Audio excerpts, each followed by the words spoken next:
देखिए, ये शिव महापुराण का छोटा सा प्रसंग है।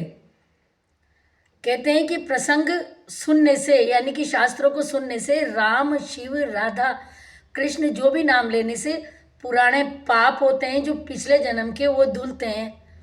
तभी जाके तरक्की का मार्ग खुलता है। ये छोटा सा प्रसंग है।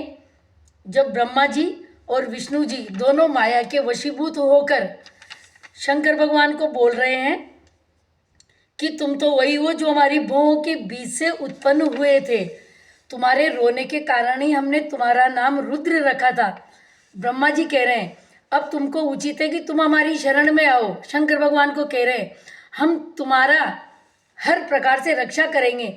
जब ब्रह्मा जी ने मोह के वशीभूत होकर यह कहा, तब ब्रह्मा का ऐसा गर्व देखकर शिव जी ने महाक्रोध किया तथा ऐसे एक मनुष्य को उत्पन्न किया जो भक्तों को आनंद करने वाला, शत्रुओं के लिए अत्यंत भयंकर था।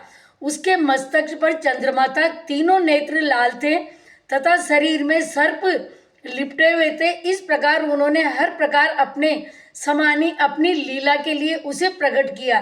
तब उस उत्पन्न हुए मनुष्य ने हाथ जोड़कर शिव जी से यह निवेदन किया कि हे शिव जी, अब आप मेरा नाम रख दीजिए तथा मुझे आज्ञा दीजिए कि मैं क्या करूं।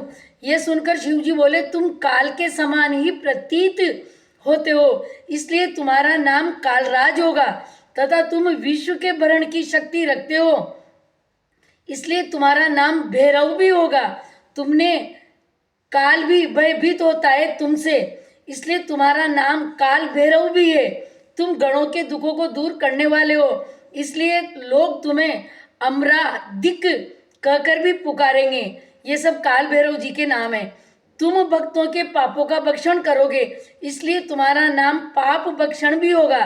तुम सब भक्तों के मनोरथ को पूर्ण करोगे।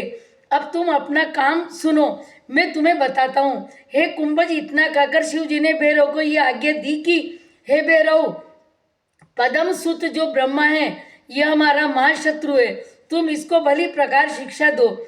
इसके अतिरिक्त तो और भी जो संसार में इस तरह मेरे विरोधी हैं उनको उचित दंड दो।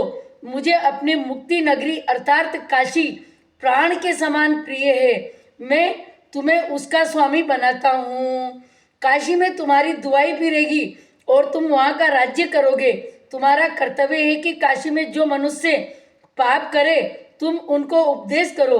जो कोई काशी में शुभ या अशुभ कर्म करते हैं उनको चित्रगुप्त नहीं लिखते, वहाँ यमराज की आज्ञा नहीं चलती काशी में। यह सुनकर काल भैरव प्रसन्न हुए। इतनी कथा आज और बाकी की कथा कल है कि काशी में क्या क्या हुआ। और ये सब काल भैरव जी का है कि काल भैरव जी कैसे उत्पन्न हुए, उनका नाम क्या क्या रखा गया। और ब्रह्मा जी और विष्णु जी जो मोह के वशीभूत हुए थे, तब बाबा भोलेनाथ ने ये सब काल भैरव जी को प्रकट किया।